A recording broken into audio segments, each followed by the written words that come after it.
All right, this week I thought I'd talk about water, everything from harvesting it, storing it, saving it, using it, but most importantly of all, just generally not paying for it. There seems to be a bit of concern from gardeners as to whether they should be using city water. I guess people are worried about things like the fluoride in it, the chlorine, the pH level, that kind of thing. Whether that has an effect on the soil and the microorganisms and the plants and all that, I don't know. I guess rainwater's probably better, I would think, but my main issue isn't that. My main problem is, why would I pay for something that just falls out of the sky? This is the quickest and easiest method, I think, of saving a bit of water. All I've done here is just cut into the slope a little bit. It didn't take that much work. All I did was I put a tarp over the grass to kind of kill it, stripped a little bit of the turf back, and then once it was dead, because it was easier to strip, then I've just run some logs through here, and that just levels out the ground a little bit. It's not totally level, it just slows down that kind of, when it rains and the water just gushes down the slope. This holds the water better, and I've put mulch into it so it doesn't just evaporate straight away. This is the most basic one, where I've just cut out enough for a single tree, and I've just got a few bits of wood there just to hold back the soil and the mulch. But we've had some rain recently, and you know, the grass is, the ground is not particularly wet here, but you put your hand in here, it's soaking wet. There's tons of water in there.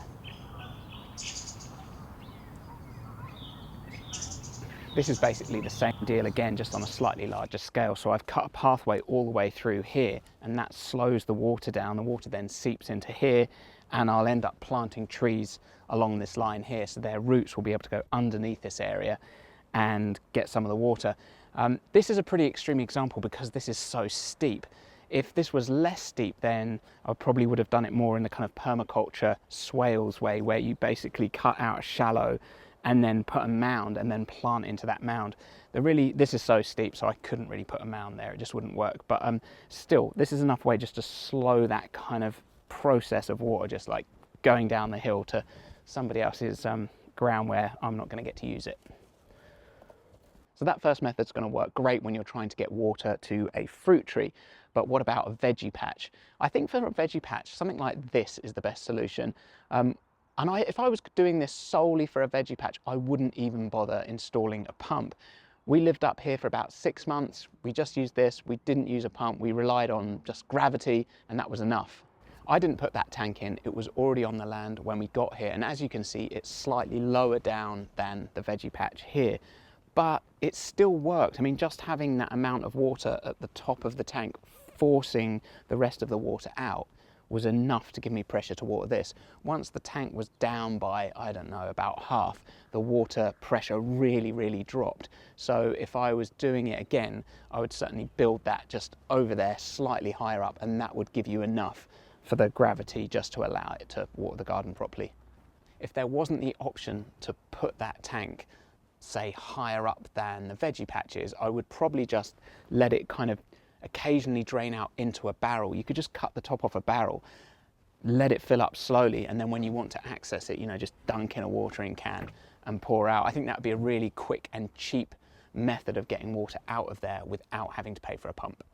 This is a really simple construction. There's a gutter here, and I've also put a gutter on that other building over there, and both of them are running into the tank, just into the top of the tank. And on that, I've put in leaf guards. Leaf guards are like absolutely essential. The amount of leaf matter that ends up on the roof and then comes into the gutters and goes into the tank is huge.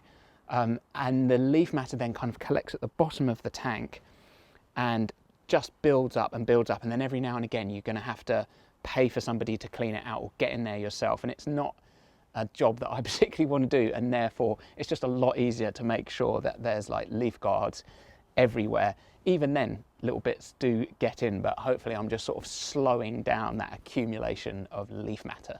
Even though I've got these two leaf catchers here, I've still found that occasionally you'll get so much leaf matter inside the gutter, and in a big storm it'll all get sort of pushed through into this bit. And the only way to sort of deal with that is just to take it apart and bang all the leaves out, which is a bit of a pain. A way to get around that is, you can see on that one I've sort of installed this thing, sort of a hedgehoggy looking thing. So it's a long strip with a load of spikes on, and it stops the leaves getting down into that part of the tube. I mean, they still they're still up there, so you've still got to get up a ladder and sort of like pull them out every year or so. But at least they don't get kind of clogged into the pipe. It's not an essential thing, but yeah, I'm using it and it works. This tank is buried into the ground about this much. The good thing about that is that it keeps the height of the tank low, and that means it's easier for you, if you've got a low building, to be able to get the guttering to kind of come into the tank. Also, I think it's a good idea in general anyway, just because when this thing gets empty, it's actually pretty light. I think if you've got a really big windstorm with an empty tank, I think that the wind would quite easily blow that over and it would wreck the guttering and generally make a mess. So digging it down into the ground is a good idea. This is our outdoor shower, and it's easily the best thing I've ever built, or at least it's my favourite thing. There's no walls here, so there's a beautiful view. You're kind of protected from the elements. We use it year round, and it's just a pleasure to have. I did try it without a pump and just using gravity-fed water, and it kind of worked, but only just. It didn't really have the kind of pressure I wanted, and so I ended up paying for a pump and pumping water into here and into the bus, and it really improved the pressure, and it just all round, it's a great system, and the pump is not really that expensive. Keeping a pump outside in the weather all the time is probably not a great thing for the pump, so I built this little sort of pump shed just to keep it out of the elements. You definitely don't need all of the things that I've got here, but I've got these things because I'm, you know, using it for drinking water and all our water needs. So the first thing I've got is the pump. That, for the most part, that's all you'd need. You know, if you were just going to water the garden and you wanted extra pressure, just a pump would do it. And, you know, those aren't too expensive.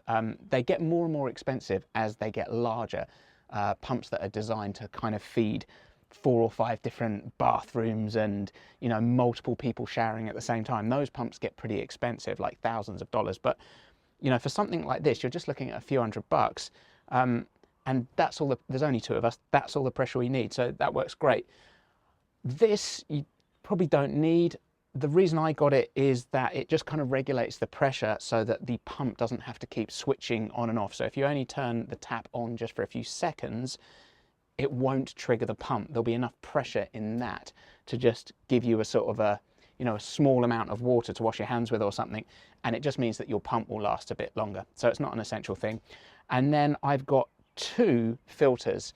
The reason I've got those is I'm drinking this water and I know that there's a lot of leaf litter that just ends up somehow ending up in that tank, so I want to get rid of that. There's all kinds of filters you can put inside these, so I've got 2 different filters. The first takes out most of the bigger bits, and then I've got a much finer filter that gets the particles down to the size of 1 micron, which is very, very small. So after that, I'm not worried about it.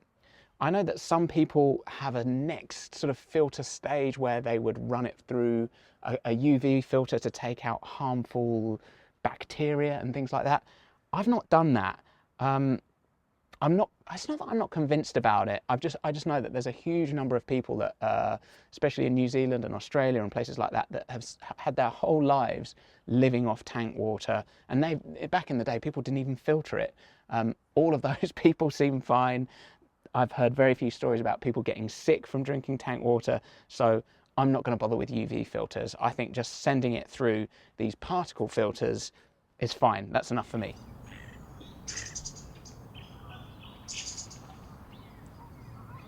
I've got a decent amount of solar panels on my roof, so in theory I could use that power to power an electric heat pump, which would then heat water in a cylinder and then feed that to the shower and into the bus.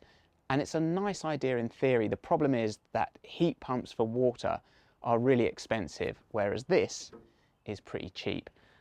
So I went with the cheap option. This is just a gas water heater. So it's just an on-demand heater. As soon as water's flowing in, this thing switches on, it gives hot water. The issue is that gas bottles just aren't that expensive, so putting gas in this over the course of a year, I might spend a few $100. Whereas if I wanted to do it using free power from the solar, a nice electric heat pump for water is going to cost me thousands of dollars, and so the kind of return on that just doesn't make sense for me. But if I could get one cheaply, I might do it.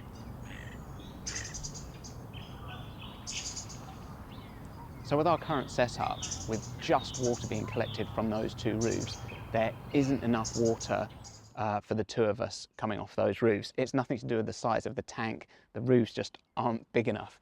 But my next step is to put a gutter along here, collect water from here, and then send that into a larger tank, and then we should be self-sufficient in water. If you're trying to work this out for yourself, what size tank you want and that kind of thing, there's some really good calculators online. If you go to an online rainwater harvesting calculator, you just put in the details like how big's your roof, the area you live in, so that it will then calculate how much rain you get, and then it will tell you what size tank you want. If there's anything that you would add to that system, let me know. I'd be interested to hear from you. Thanks so much for watching. See you next week.